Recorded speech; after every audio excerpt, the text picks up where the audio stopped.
maybe for some people, like, you actually do need to take some time off of social media. Maybe that time is indefinite, and that doesn't mean there's anything wrong with you. Doesn't mean there's anything wrong with social media. I think it just means that it's not good for you right now. There's no shame in therapy. I say, hey, therapy and theology. I stole that one, from someone else. Put yourself in community with people who you can talk to about the deeper reasons of why you're feeling the way that you're feeling. Ask for prayer, and then remove access. We have this lofty idea of, cut social media, turn off your account, delete your account, whatever. But I think the back end of what we don't think about is, what are you gonna fill that time with? For those who, maybe feel like social media is always just this objectively bad thing that's, rotting our brains and causing us all to be anxious and depressed, I've heard some people give helpful references to, like, a lot of social medias are just new forms of things that we had in analog. So, like, Instagram, which we've talked about a lot, is a lot like the family photo album growing up. In a family photo album, like, people criticize Instagram and say, you're only posting the highlights, you're only posting the best photos. It's like, well, we've always had things like that, but you only went and looked through, like, the family photo album, like, well, maybe once a year, maybe twice a year, maybe like, oh, you've got some guests over. Hey, here's some stuff from, you brought someone home to the family. And you go through it. Yeah. And Facebook's even similar to that as well. And then LinkedIn, think of it as like, oh, that's something like the resume or like your portfolio or your website or whatever.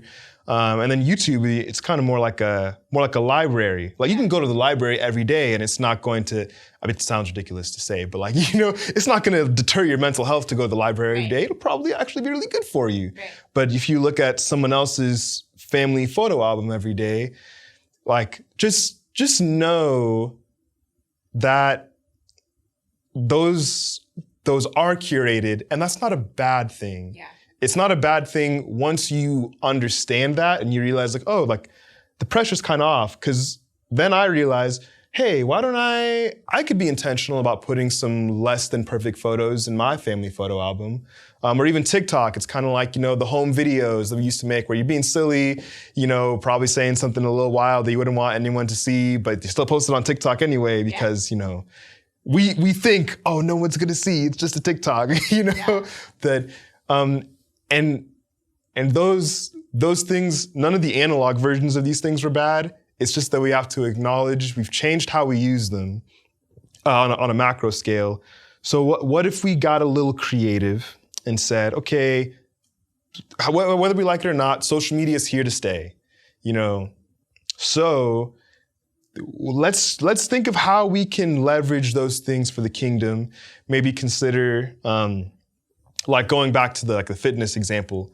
Like, maybe the most helpful thing for someone to post might actually be, like, their progress, each month, of, like, where they're at with their, fitness journey. And maybe it's even adding in, hey, like, what did I eat today? And posting that, because, sometimes people say, the gram has to eat before we do, or adding in, like, conversations about sleep. And maybe it's that you just post a selfie and the caption is where you just put some really rich content and you even add, like, some scripture in there. And maybe you don't even have a Christian audience, but, like, a lot of people could benefit from seeing scripture. Maybe you don't add scripture because that's not what's going to be beneficial. But just thinking, like, how do I take these things that are not bad things, but that are often used for bad, and tailor them a little bit.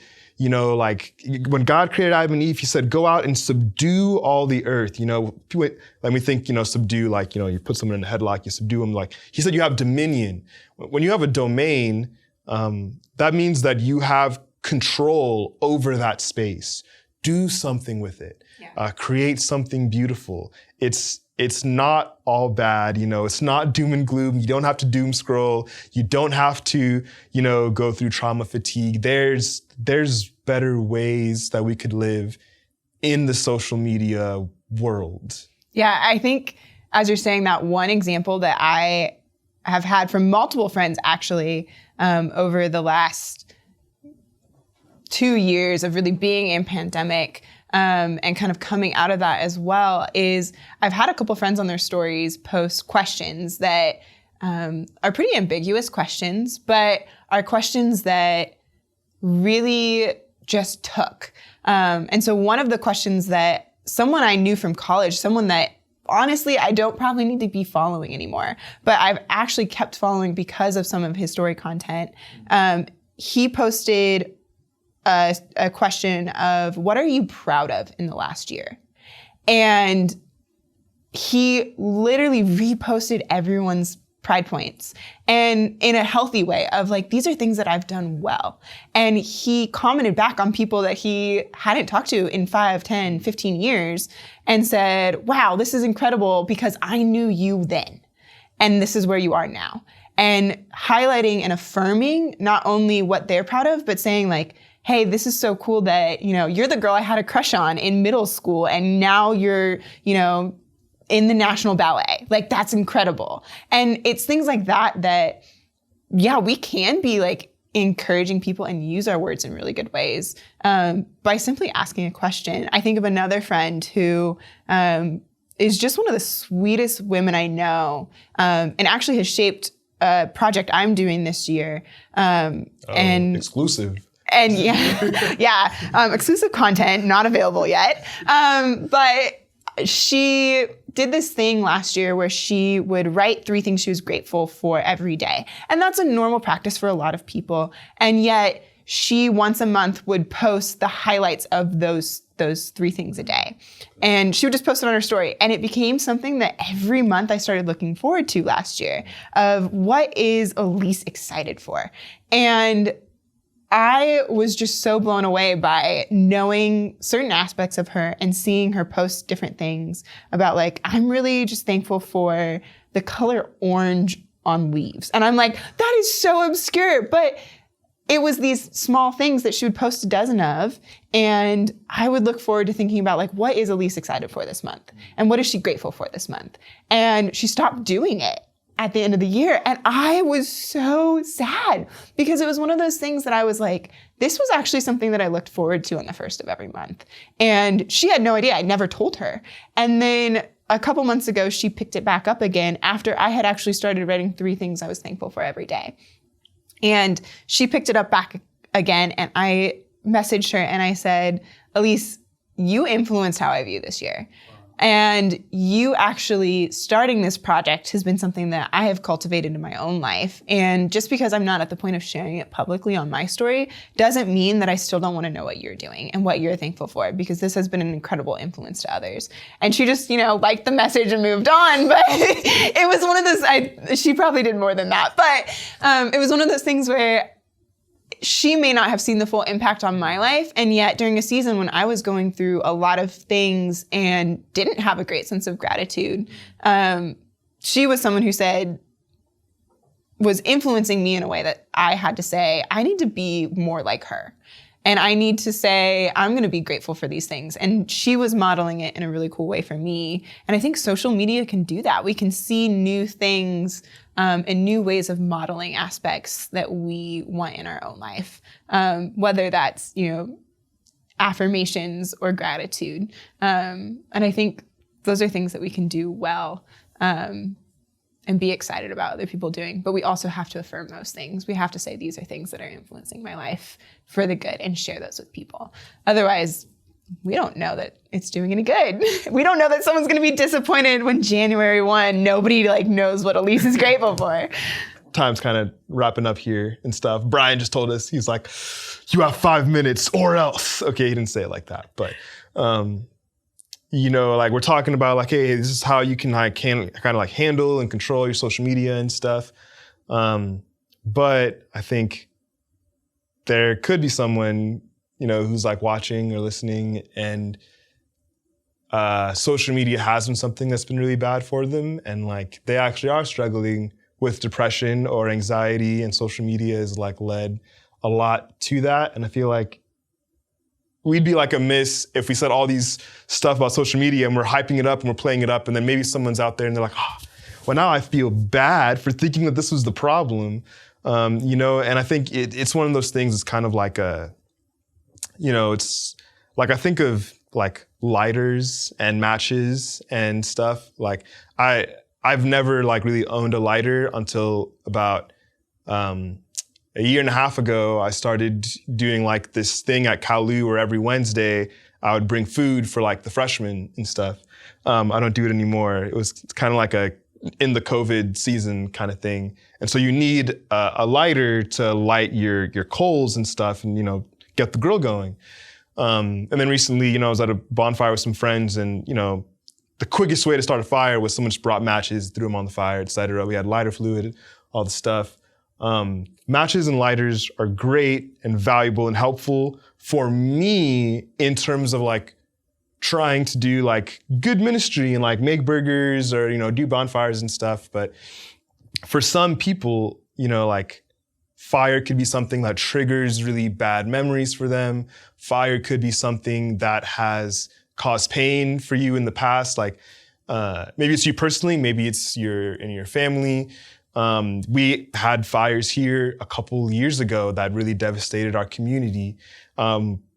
Less than 24 hours after a mass shooting, you know? And so like, I want to be sensitive to that and say like, maybe for some people, like you actually do need to take some time off social media. Maybe that time is indefinite. And that doesn't mean there's anything wrong with you. Doesn't mean there's anything wrong with social media. I think it just means that it's not good for you right now.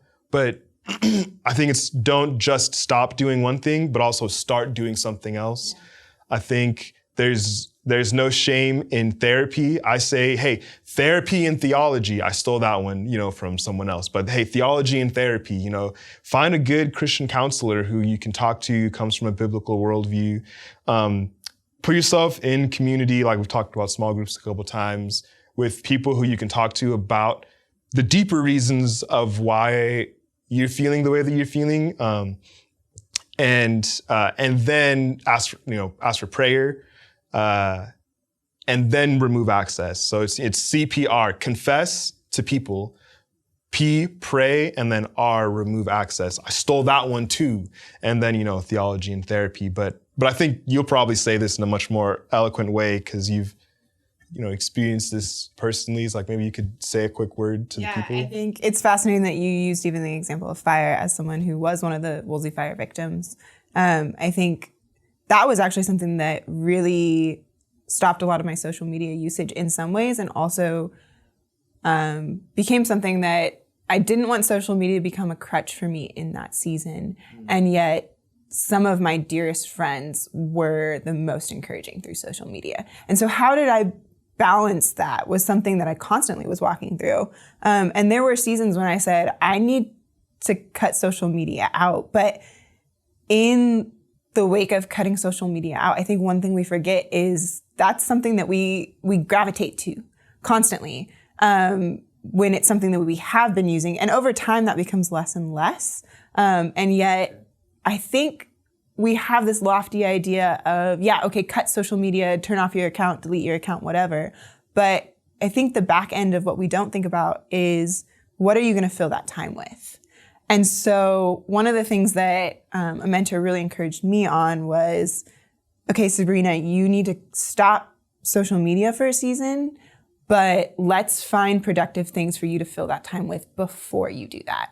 And so whether that was for me joining a small group or saying, I'm not going to go on social media on Sundays because I'm going to dedicate that time to church, or I'm going to have a book that I read alongside someone else, so that when I want to go to pull something in those in-between moments, I'm pulling a book or I'm pulling something that I know someone else will talk to me about, rather than going to social media where I will just endlessly scroll, because that was something that I think in those seasons of trauma or depression or anxiety, we really do lean on it as a crutch. And so what are we going to use as healthy crutches instead?